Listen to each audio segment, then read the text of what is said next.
Estas, Cremvase Azantes. Welcome, video lovers. Welcome to Tac Nerd 1.0.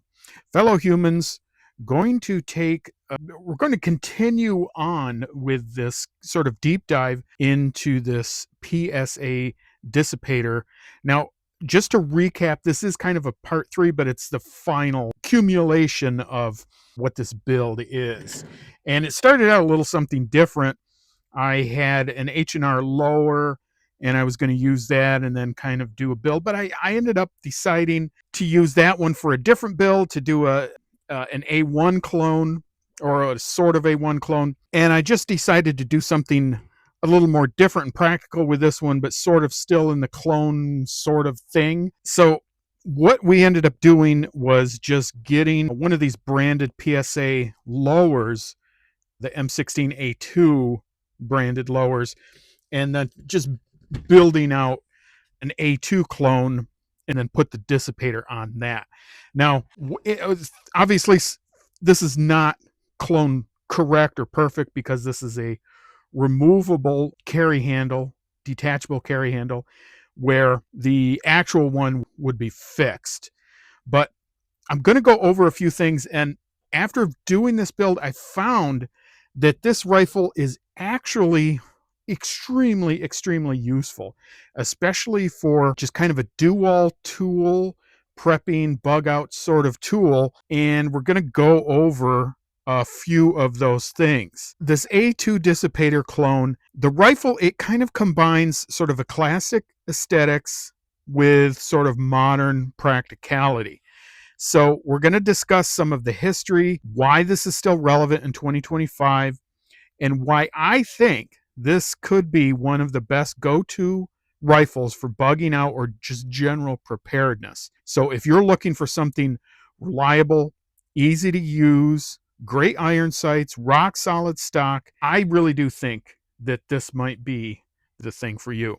Chapter 1, what is a dissipator rifle? Well, it's an AR-15 pattern rifle. This was going to be a rifle length gas system. They went from 20 inches to 16. And so it would be sort of carbine length before there was a carbine length. Unfortunately, they started using these in Vietnam. They found they had some reliability problems because of the dwell time. There wasn't enough dwell time to move the gas system correctly. I believe there were a few companies that did correct that. The simple solution was most of the companies that wanted to keep doing this just they just moved back the actual gas port and made it either mid-length, which this one is mid-length, or carbine length. And then they just kept the front sight system here at the rifle length, and then kept the rifle length handle. This one is it's a mid-length gas system. It's got sights at rifle length, and then it's got a rifle length handguard. So that's kind of what the dissipator ended up being. So essentially, really all this is a mid-length gas system rifle with a 16-inch barrel. So but why is that different, though? Well, the concept of the dissipator, it gained popularity with some military and law enforcement units. They wanted a shorter rifle without sacrificing reliability. Well, early versions, as I said, faced issues with gas cycling. The modern clones often use this hidden right there, this hidden mid-length or gas or carbine length gas system under the handguard to improve the functionality. So, and again, that's what this one is, pretty much. It's just got the gas system here. Now, you may ask yourself, well, then why not just have it be a mid-length system and just go from there? Well, because, and this is something that I really didn't realize until I started handling this rifle, is the increased distance that you have with the iron sights. It really does make a difference, because normally you'd be going, now if you had the gas block here, and then you had let's say you had a Picatinny rail, you'd probably end up with the iron sight here, and then you put your flip up here. So with that, you've got a few more inches. That's what she said! That you can look down. You wouldn't think that would make much of a difference, but at least for my eyes. Now, I am really nearsighted, and as I've grown older, I've also grown farsighted as well. So it's something of an oddity for me. I have a lot of trouble using iron sights, but because I either get ones that I can see the front or I can see the back, but I can't do either. I can't do both. With this one, however, I can. And I'm assuming it's just that length, at least for right now, until my eyes grow worse. That works for me. So this one I can use. And I have a sense that's an issue for other people as well. That added length of sight base, it really does help improve things. So that's kind of why it's not just aesthetics. There is a legitimate reason why you have the sight system out that far forward. Chapter 2, let's look into the history of the A2 Dissipator and its place in popular culture. Now, the M16A2 Dissipator rifle came in an era when the M16A2 was in full military service. While no official military dissipator variant existed, gunsmiths and civilian manufacturers began making their own for shooters or for who wanted the longer sight radius possible with a shorter barrel. Now, over the years, Dissipator has remained sort of a cult favorite among enthusiasts, survivalists, practical shooters who want an accuracy of the M16A2 style with the handling of a shorter rifle. So this rifle has appeared with various civilian training circles and has been featured in some low-budget action films. Never really gained a huge amount of Hollywood recognition, but if you do look on the IMFDB under Dissipator, you will find some films and TV series where this was pictured and was used. Of course, we have to explore the elephant in the room, of course, and that is the Hollywood shootout, the North Hollywood shootout. Some infamous bank robbers. One of them used a dissipator.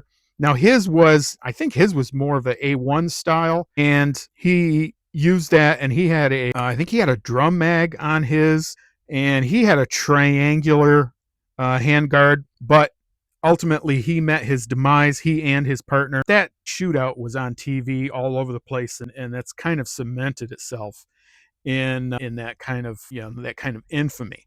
And in fact, I believe the LA police still have the actual rifle on display in their museum, as somewhat gruesome that may be. So that's kind of the history of it. It really is, though, among cloners, They're cloners. it is a really popular rifle to clone, though, I will say. So what else about this rifle? What else is there about it? Well, let's move on. Let's go to chapter 3. This is another thing that I found after making this. There is some advantages of the fixed stock. Let's talk about one of the best parts of this rifle, and that is the fixed stock. The A2 stock has been, it's got a huge history. Well, they had the A1 stock, which was a bit shorter, and then moved to the A2 stock. The A2 stock stayed for all the way up to the M16A4. So they're still used in theater today. In fact, I think I saw somewhere that there were some troops in the Ukraine using these, and in other war-torn countries are still using these. But there is an advantage, at least I have found, to that stock. First being that the A2 stock is incredibly sturdy, provides a very stable shooting platform. It has a built-in storage for cleaning supplies or for small survival gear. Unlike collapsible stocks, it will not shift or rattle when shooting, and it means you get a more consistent cheek weld and a better and stronger shooting experience. Now, and again, this is one of the things I really found that I like about this rifle. This is really a complete package. this rifle. I don't really need to take anything else with me. I can just grab this and magazines. There is even an attachment you can put here on the buttstock to hold I think 1 or 2 extra magazines. But the fact that you can even keep all of the cleaning supplies right in there, I think that's just, it's just amazing. You know, you can buy one of these cheap cleaning sets on Amazon. This is literally everything you would need to clean and maintain an AR pattern rifle, and all of that will fit right inside of that buttstock. So this really is a grab and go rifle, and it does provide, I think, more so than the collapsible stocks. And if you know, like I know, almost all of them rattle a bit. Now, there is a few good ones, the Voltor and the B5 systems and the Bravo systems. Those are the ones that I would say probably rattle the least, but even those, there is some degree of movement. But these provide an extremely stable platform for you. And I think that really goes to improving the accuracy of these things as well. So for a bug out scenario, having a durable and stable stock makes a huge difference when carrying the rifle for extended periods. Plus, the extended length is better. It's better balanced when shooting from a supported position. Again, all goes to the accuracy of this platform and its stability and reliability. Really, really huge. Chapter 4 is the detachable carry handle. Now, again, an actual dissipator would not have a detachable carry handle. It would be fixed. Now, this clone that I am doing, it does have the detachable carry handle. And if you buy one of these uppers from PSA, they're going to come just flat topped like that. So they're not going to be, it's not going to be a true clone anyways when you get it in. If you want it to look sort of clonish, you're going to have to get a detachable carry handle anyways. But I have found that this, like the stock, does really have some actual real world bonuses. So a huge selling point to the dissipator setup is this detachable carry handle. Gives you sort of the best of both worlds. Longer sight radius with iron sights gives you better accuracy and no reliance on batteries or breakdowns or electronics or scopes. If you ever decide to run an optic, the carry handle can be removed. You've actually got two options. You can either just remove the carry handle, or it does have the mechanism here. You can buy a Picatinny rail that goes right in there, or there are some optics. You can get one of the older optics that connect right to that, the mounting system right there. If you want to mount one, now they are going to be up pretty high after that. But either way, if you want to mount something, you can take this off, mount your optic on there, and then go back to irons when you're ready. The carry handle can be removed, leaving you with that flat top for mounting scopes and red dots. It's a versatile option that lets you go old school or modern depending on your needs, and I think that's huge. For those who appreciate iron sights, this rifle, it really does maximize your effectiveness. It's got the longer sight radius, reliable adjustments, and a rugged, military-proven design. Our last part, Chapter 5, why is the M16A2 Dissipator, why is this a great bug-out rifle in 2025? So why would you consider this as an option for your survival purposes, or, as I said, bug-out options? Well, first off, and I think this is huge, and I know I've kind of harped on this, but it's the simplicity and reliability. There aren't as many moving parts, certainly not in the buttstock. Fewer moving parts, less things to break. You've got the very sturdy A2 stock. You needed to butt something with that, you could even do that. You've got the longer sight radius. Again, you've got the sight radius here. If I can even get it in camera. Huge sight radius, which really does help if you've got older eyes. The longer sight radius gives you better iron sight accuracy without the need for optics. You don't have to worry about batteries being dependent on them. Your sights won't fail.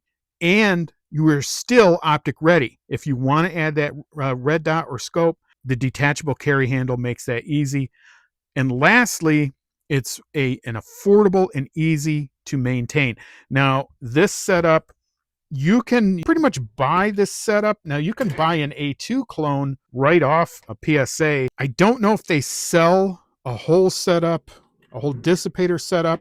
And if they do sell them, they usually don't come marked. They don't come marked like this. So this one ended up costing me a bit much more than if you just bought it off the rack, but still came in. Now, I had a lot of these parts anyways, but for me, this probably came in under about 500 quatlus, which is still, for this level, it is amazingly affordable. So I think this really is something you should consider. Now, again, if you just want to get an A2 clone with a 20-inch barrel, you can do that. I think those are probably cheaper. Those probably run maybe 400 quatlus, probably between 4 and 5, but that's going to give you even better accuracy, but it will be a little harder to maneuver. I will tell you that. That's the nice thing about these. You've got the added sight radius, but you've got the maneuverability. And again, like as I said, that makes it very, very easy to maintain. So for anyone looking for a rugged, versatile rifle that blends a classic design with modern functionality, I think this M16A2 Dissipator clone really deserves a serious look. Okay, folks, that is about all we have. I hope you enjoyed this video. What do you think? Is this dissipator setup a viable go-to rifle in 2025? Let me know your comments down below. Let me know your thoughts. Do you have a setup like this? Are you looking to build something like this? And where are you going? I go PSA. Anderson also has an option like this, and I think Bushmaster, a couple other companies do as well. What are you looking to get? What are you looking to do? Let us know down below. If you found this video helpful, please hit that like button, subscribe, and don't forget to turn on those notifications. Okay, folks, until next time, stay sharp, stay ready, and keep on prepping.